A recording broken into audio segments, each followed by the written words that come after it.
This video is sponsored by Ram Ram Group of Companies, co-sponsored by Nature House and Bhaiya Ji Silver Coated Ilaichi. अब आतंकियों की बची खुची जमीन को भी मिट्टी में मिलाने का समय आ गया है। हर व्यक्ति को चुन चुन कर जवाब भी मिलेगा, जवाब भी लिया जाएगा। हमने हनुमान जी के उस आदर्श का पालन किया है। ये न मोहि मारा, ये न मोहि मारे।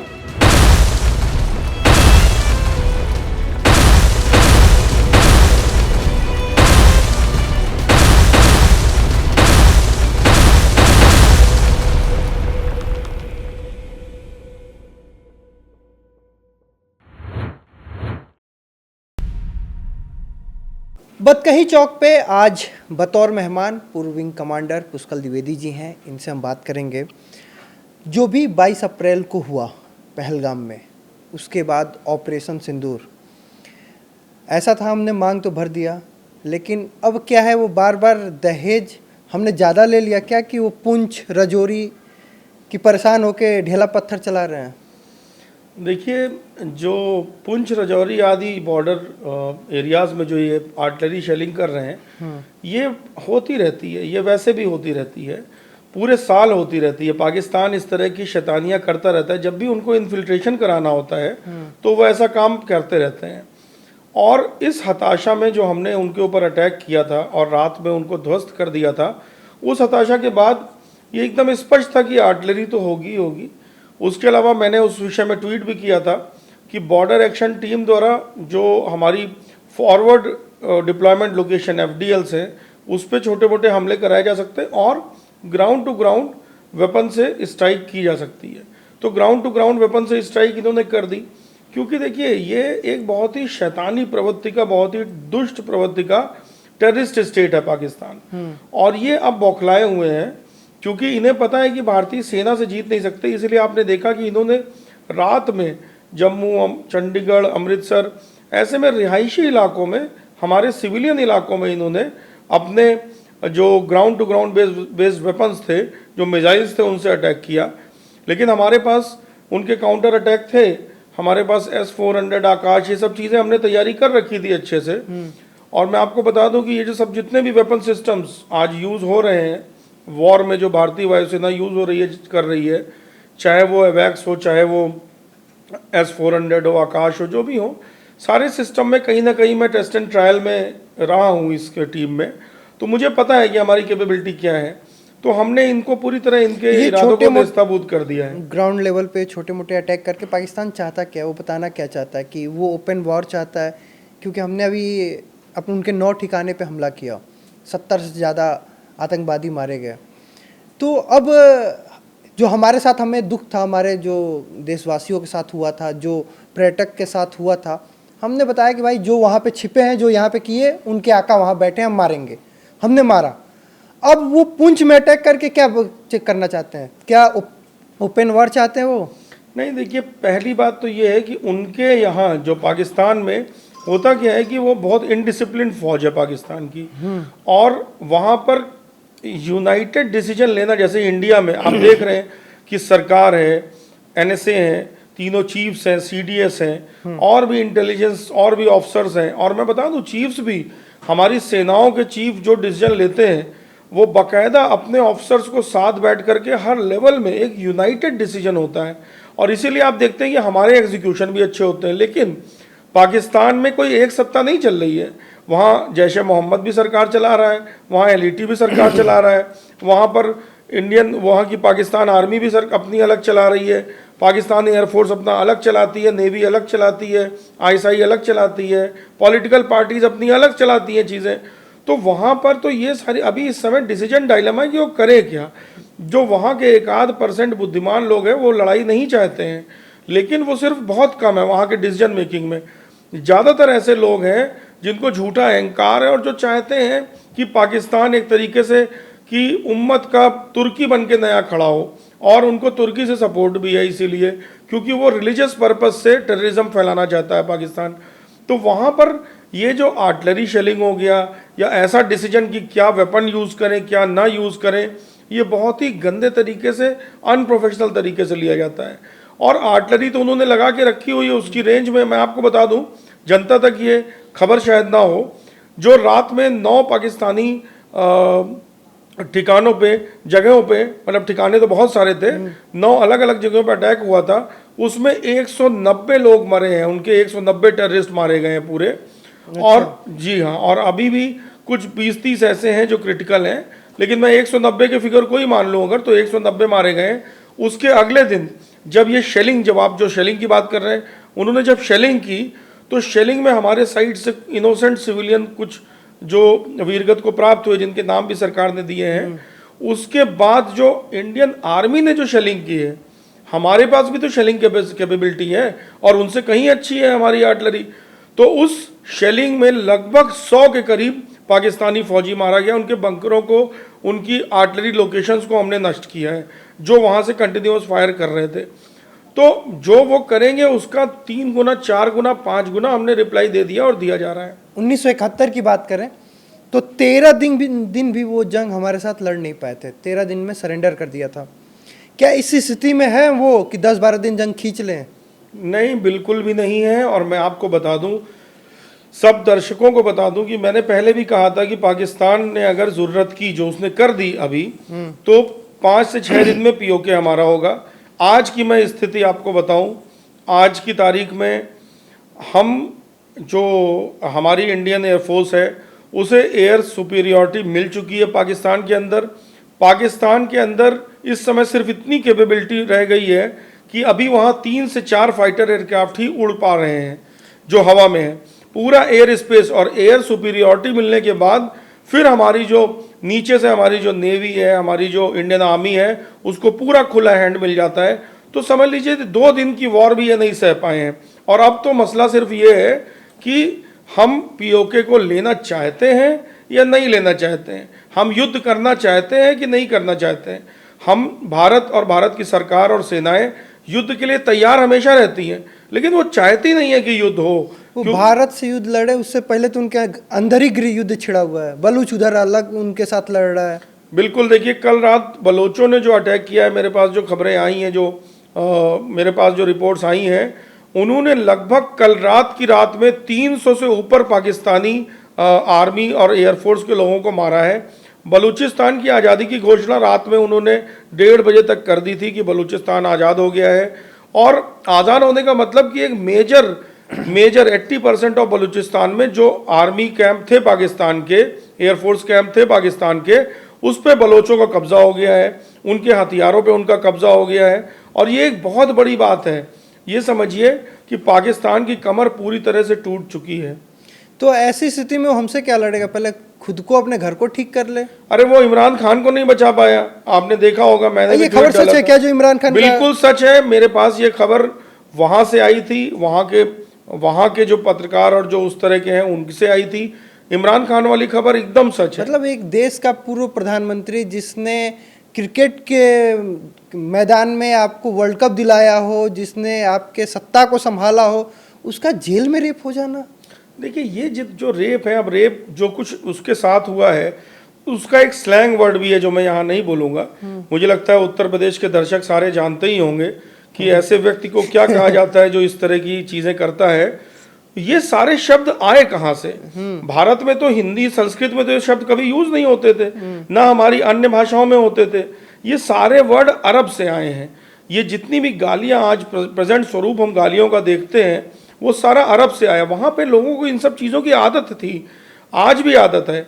आप अरुण शौरी जी की किताब द वर्ल्ड ऑफ फतवास पढ़िए, उसमें लोगों ने बाकायदा पूछा हुआ है कि ऐसा जो इमरान खान के साथ हुआ वैसा करना जायज़ है कि नहीं, रोज़े के समय जायज़ है कि नहीं, इससे नमाज वजू टूटता है कि नहीं। ये सब चीज़ें बड़ी कॉमन है। मतलब इमरान खान के साथ हुआ तो आपको लग रहा होगा, वहाँ के लोगों को तो ये कॉमन लगता है कि चलो भाई सबके साथ होता है, इमरान खान के साथ भी हो गया। अच्छा, एक कल विदेश मंत्रालय द्वारा पीसी किया गया था तो एक फ़ोटो का जिक्र किया गया था। मैं ये फ़ोटो आपको दिखाना चाहता हूँ। एक ये फ़ोटो है और एक ये फ़ोटो है। ये 2 फ़ोटो का जिक्र आज के समय सोशल मीडिया पे हो रहा है। चूँकि 800 ट्विटर अकाउंट बंद हैं, पाकिस्तान की कुछ न्यूज़ पता नहीं चल पा रहा, और पता भी नहीं करना चाहिए, दूसरे देश का न्यूज़ हम क्या जाने, लेकिन आप बहुत बेहतर बता सकते हैं क्योंकि आपका इंटेल हम लोग से स्ट्रॉन्ग है।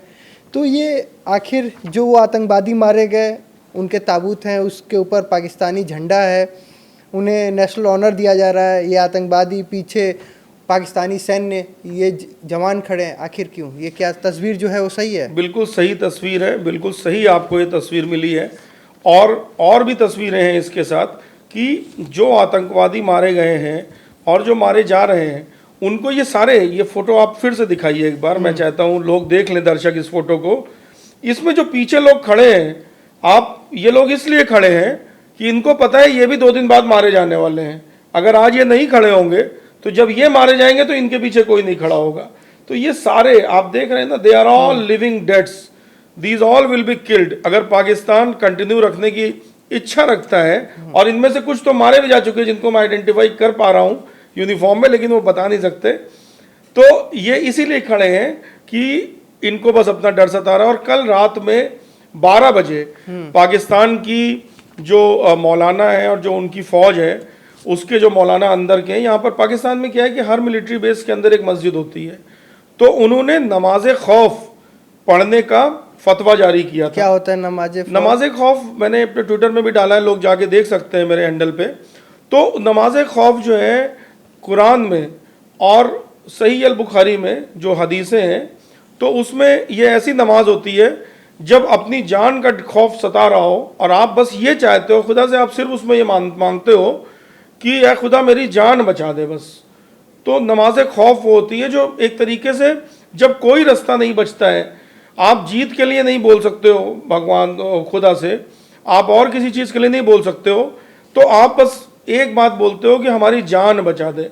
और जब एक बार इसकी ओरिजिन भी ऐसे हुई थी कि एक बार हार रहे थे ये मोहम्मद के सिपाही, तो मरने वाले थे एकदम, तब इनको बोला था मोहम्मद ने कि तुम अब इसको पढ़ो तो तुम्हारी जान बच जाएगी। वो बची कि नहीं बची वो पाठक स्वयं रिसर्च कर लें, दर्शक, लेकिन नमाज खौफ इन्होंने शुरू कर दी है। और हमारे पास ऐसे वीडियो हैं जिसमें कि पाकिस्तान की फौजें यूनिफॉर्म में बैठ के नमाज खौफ अदा कर रही हैं।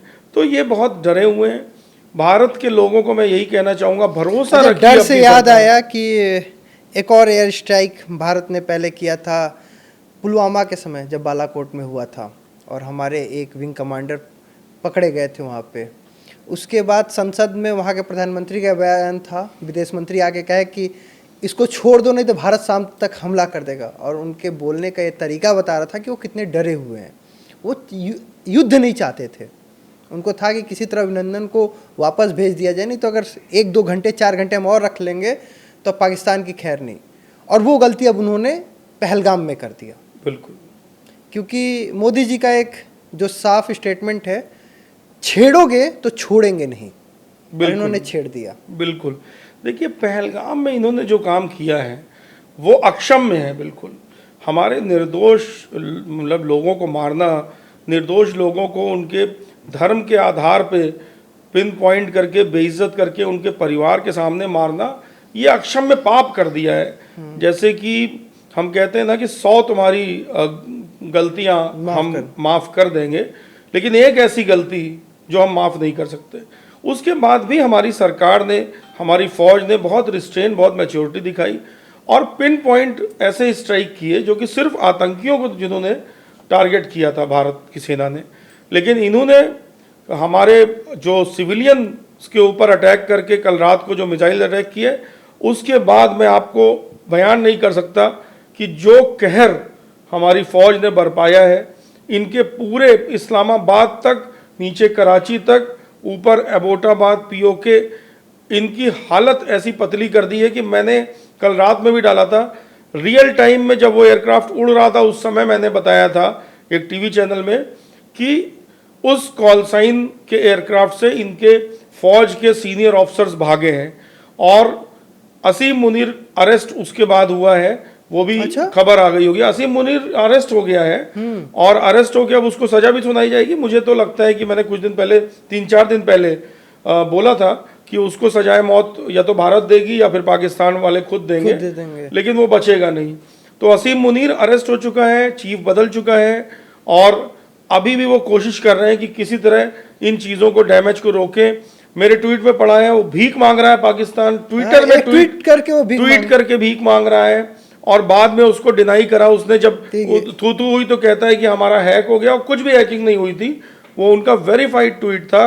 चूंकि मैंने जैसे पहले बताया कि वहां पर कई सरकारें चलती हैं, हर डिपार्टमेंट अपनी अपनी सरकार चलाता है। अच्छा, ये नहीं देखते हैं कि पाकिस्तान का जो जन्म है वही गलत हुआ है।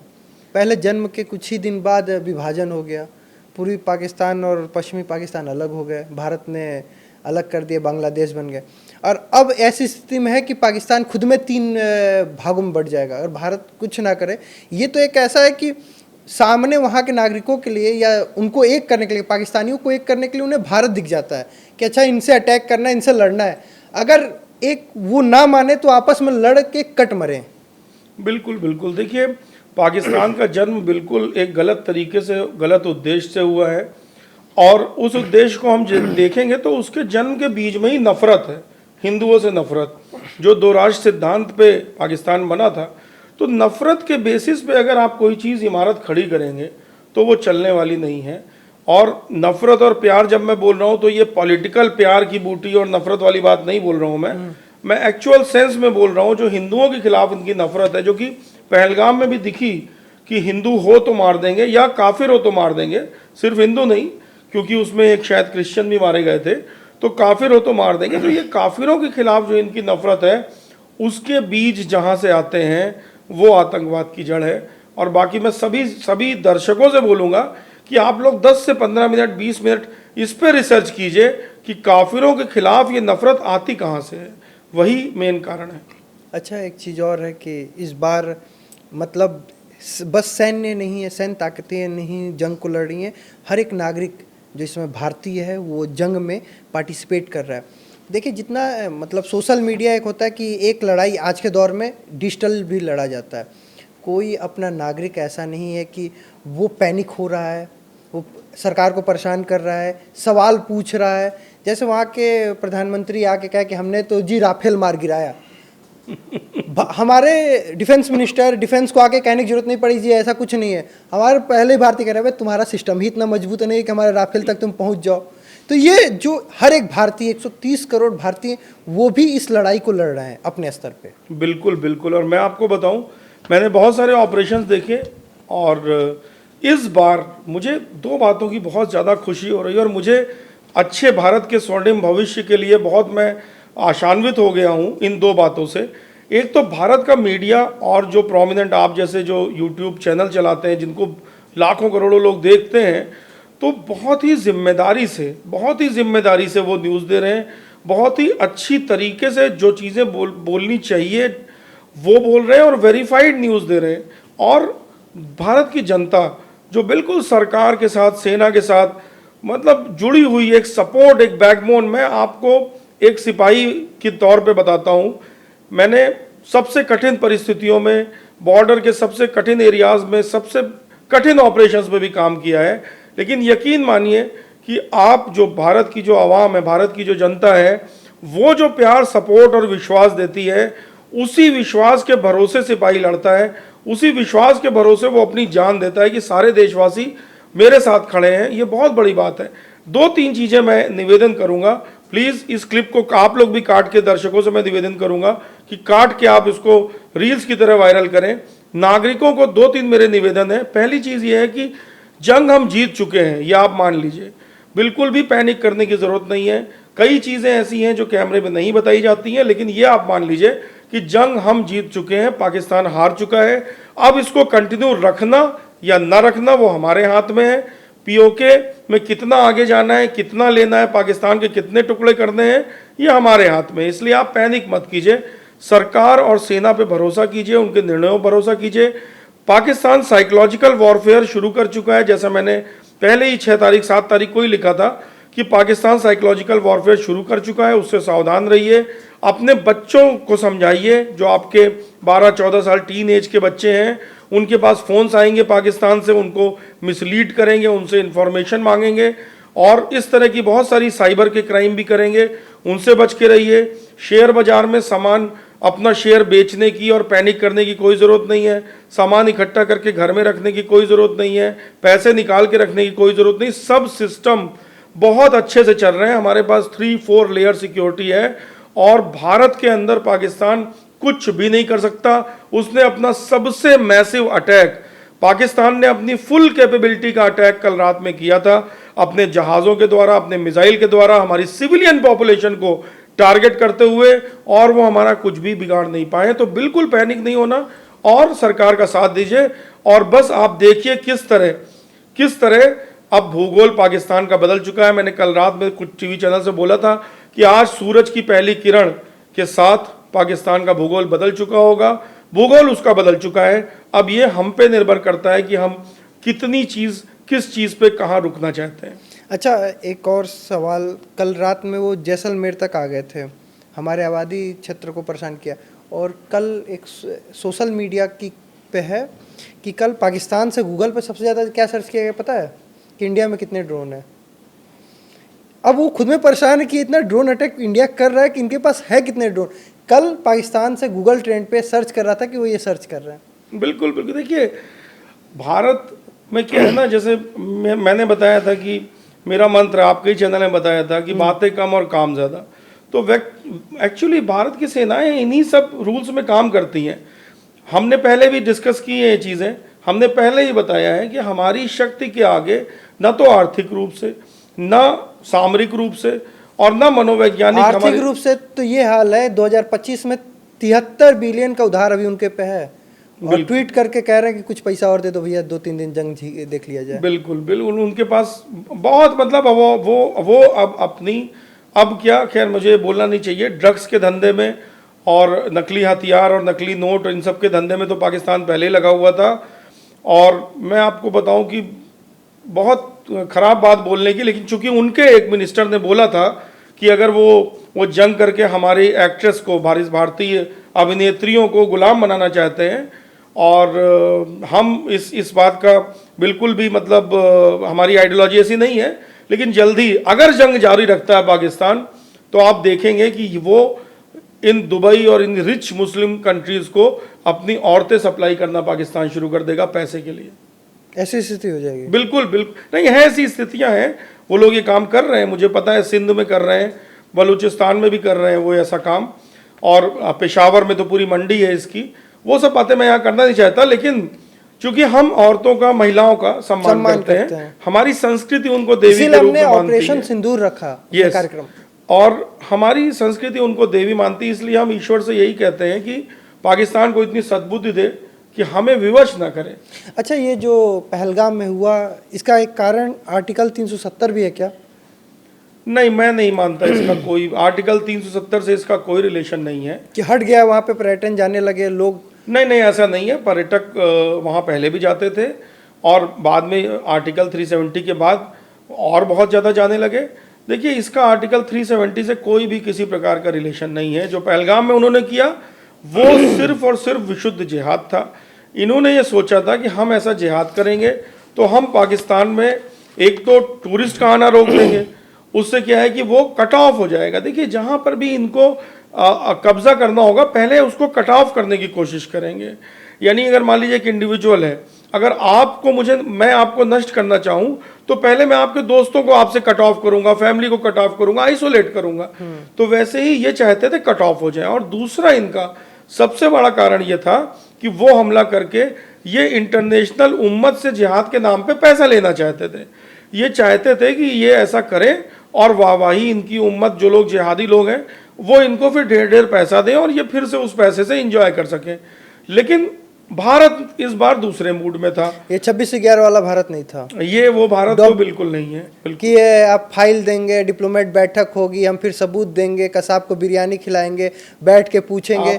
आप यकीन मानिए, मैं व्यक्तिगत रूप से आपको ये एश्योर कर सकता हूँ, क्योंकि मैंने उस समय 26/11 और ये सब जब हमले हुए, तो मैं इंटेलिजेंस, CI इसमें डीप लगा हुआ था। जम्मू कश्मीर में ऑपरेशंस में हमने इतनी ख़राब परिस्थितियों में ऑपरेशन किए हैं फौज ने, और without very less less support from the above, from the top. तो मैं अभी बता दूं कि अभी चीज़ें ऐसी नहीं हैं, अभी पूरा सपोर्ट है। हमारे जो रक्षा मंत्री, प्रेजेंट रक्षा मंत्री हैं, वो बहुत ही एक क्लियर डिसाइसिव व्यक्ति हैं और फौज को उन्होंने पूरा खुला हाथ दे रखा है। ऐसा मुझे नहीं लगता पिछले 25 सालों में कभी ऐसा हुआ था। जो हमारे पास पॉलिटिकल लीडरशिप भी आज है वो वास्तव में बहुत डिसाइसिव है। और इसीलिए आप देखिए भारतीय सेना गाजर मूली की तरह इनको काट रही, क्योंकि शौर्य की तो कभी कमी रही नहीं। हमारे पास इक्विपमेंट की कमी थी तब भी हम जीतते थे, क्योंकि शौर्य की कमी नहीं भारतीय सेनाओं में। भारतीय सेनाओं में जो जिस तरह एक ऑफिसर, एक जवान, इनकी ट्रेनिंग होती है, जिस तरह इनकी दिनचर्या होती है, वो ऐसी होती है कि किसी दिन भी आप इनको बोल दो कि आप पाकिस्तान पे, चाइना पे अटैक करना है, हम तैयार हैं। लेकिन पॉलिटिकल लीडरशिप की जो पिछली कमियां थी वो मुझे लगता है अब दूर हो गई हैं। पाकिस्तान इस बात को ध्यान रखे कि वास्तव में ये वो भारत नहीं है। ये जनरेशन जो आज कमा रही है, आप जैसे यूथ जो अब इस पोजीशन पे पहुंचे हैं, जो देश के लिए बोल रहे हैं, कर रहे हैं, ये जनरेशन भी वो नहीं है। ये जनरेशन भी जिहाद को समझ चुकी है, आतंकवाद को समझ चुकी है। और जो सपोर्ट हमें आज मिल रहा है, मुझे लगता है मीडिया की तरफ से, नागरिकों की तरफ से भी वैसा सपोर्ट पहले कभी नहीं मिला। तो बहुत ही फेवरेबल कंडीशन भारत देश के लिए बन रही है। इसीलिए मैं पूरी तरह से आश्वस्त हूँ और कह रहा हूँ, एश्योर भी कर रहा हूँ कि सब कुछ हमारे हाथ में है। अच्छा, चलते चलते आखिरी सवाल आपसे ले लेते हैं कि आपको क्या लगता है कि ये जो स्थिति है, जंग की स्थिति, ये कब तक रहने वाली है? कब तक सब चीज़ सामान्य हो जाएगा? ये या ओपन वॉर होगा या फिर बस ऐसे ही कि अब लड़ाई हो जाएगा, अब लड़ाई हो देखिए, कल जो हुआ है, मैं तो उसे मानता हूँ वो एक तरीके से पाकिस्तान की तरफ से फुल स्केल वॉर थी। और ये भी मैं दर्शकों से बोलूँगा, आप इसको काट के सेव करके रख ले, क्योंकि ये चीज़ें सही होने वाली आने वाले फ्यूचर में। तो फुल स्केल वॉर थी जो हुई। भारत ने बहुत ज़्यादा रिस्ट्रेंट का परिचय दिया। भारत ने सैनिक ठिकाने उनके नष्ट नहीं किए, सैनिकों पे अटैक नहीं किया। सिर्फ भारत ने हनुमान जी के उस सिद्धांत पे काम किया है कि जिन मोहि मारा तय मैं मारे। तो जिन्होंने हमारे ऊपर अटैक किया, जो फाइटर एयरक्राफ्ट आए हमें नष्ट करने, हमारे सिविलियंस के ऊपर बमबारी करने, हमने उनको नष्ट किया। जैसे हमने उनका एवैक्स नष्ट किया, वो एवैक्स हमारे सिविलियंस के ऊपर बमबारी करवा रहा था। तो हमने उनके मिलिट्री टारगेट्स अपने से नहीं मारे, हमने बहुत ही ज़्यादा मैच्योरिटी का परिचय दिया है, क्योंकि भारत के अंदर मिशन कमांड एंड कंट्रोल बहुत मैच्योर है। लेकिन अब अगर पाकिस्तान ने फर्दर इसको और एस्केलेट करने की कोशिश की, जो वो नहीं कर पाएगा, अगर जरा सी भी बुद्धि होगी तो नहीं करना चाहिए, तो समझ लीजिए कि पूरा पाकिस्तान, हम 4 टुकड़े की आप बात कर रहे थे, मैं आपको एश्योर कर दूं कि 8 से 9 दिन के अंदर या 12 दिन के अंदर पूरा पाकिस्तान भारत के कब्जे में होगा। That is 1। 2 से 3 दिन के अंदर पूरा पीओके हमारे कब्जे में होगा। नंबर 2, अगर पाकिस्तान अभी फर्दर एस्केलेट नहीं करता, जो मुझे लगता है कि अगर उनको जरा सी बुद्धि हो तो नहीं करना चाहिए, वो नहीं करेगा फर्दर एस्केलेट। अगर वो नहीं करता तो अब वॉर टेबल पे लड़ी जाएगी। और टेबल पे वॉर के लिए भी मुझे पूरा अपनी डिप्लोमेसी पे, सरकार पे पूरा भरोसा है कि वो टेबल पे भी बहुत अच्छी वॉर लड़ेंगे। अभी और शिमला जैसा नहीं होगा ना, मतलब समझौता तो होगा, ऑब्वियसली समझौता तो होगा, लेकिन वो समझौता वैसा नहीं होगा। एलओसी तो बदल जाएगी। जिन बच्चों ने पहले तैयारी कर रखी थी, रटी होगी एलओसी भारत का, वो 5, 6, 7 कक्षा के बच्चे, 8 के बच्चे, बेचारों को दोबारा मेहनत करनी पड़ेगी, क्योंकि एलओसी तो बदल जाएगी। और पीओके में हम कब्जा करना चाहते हैं कि नहीं, वो सब टेबल पे डिसाइड होगा। और उसके बाद कई सारे सैंक्शन हमारी सरकार, हमारी डिप्लोमेसी लगाएगी पाकिस्तान के ऊपर, जिससे फ्यूचर आतंकवाद ना हो। कुछ मिलिट्री के अधिकारियों का, आईएसआई के अधिकारियों का जो आतंकवाद में लिप्त थे, कुछ उनके जो टेररिस्ट मॉड्यूल हैं, हाफिज सईद जैसे, दाऊद जैसे, ऐसे लोग, उनको अपनी कंट्री में लाने की बात, प्रत्यर्पण की बात होगी। मुझे लगता है हमारी डिप्लोमेसी और सरकार इन सब के लिए तैयार है, जनता भी तैयार है। 2 ही परिस्थितियां हैं, पाकिस्तान फिर हमें उकसाएगा तो समझ लीजिए पूरा पाकिस्तान अपने कब्जे में। अगर पाकिस्तान हमें नहीं उकसाता तो भी हम एलओसी तो बदल ही चुके हैं और हम बार्गेन की अच्छी पोजीशन में हैं। तो आज हमारे साथ बतकही में पुष्कल द्विवेदी जी थे, जो बता रहे थे कि अगर पाकिस्तान अगर हमें उकसाएगा तो पूरा जाएगा, और नहीं तो एलओसी तो बदल ही जाएगा। तो आपको ये कार्यक्रम कैसा लगा कमेंट करके बताइएगा, और वीडियो शेयर करना एकदम मत भूलिएगा। मुझे दीजिए इजाज़त, नमस्कार।